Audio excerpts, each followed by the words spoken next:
नाज़रीन, आपको आगाह करें गुजरांवाला से, जहां हमारे नुमाइंदा खुसूसी शाहजेब जतोई के मुताबिक गुजरांवाला में मुसाफिर वैन में सिलेंडर फटने से 9 अफराद जाँ बहक जबकि 7 जख्मी हो गए। लाशों और जख्मियों को अस्पताल मुंतकिल कर दिया गया।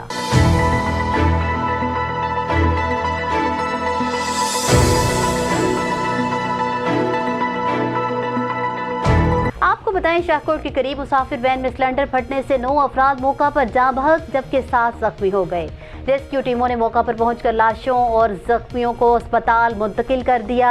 रेस्क्यू जराये के मुताबिक मुसाफिर वैन में सिलेंडर फटने से आग लग गई, जिससे झुलसकर 9 अफराद हलाक जबकि 7 जख्मी हो गए, जबकि वैन को लगने वाली आग पर भी काबू पा लिया गया है। रेस्क्यू ऑपरेशन में 8 एम्बुलेंस और 1 फायर व्हीकल ने हिस्सा लिया।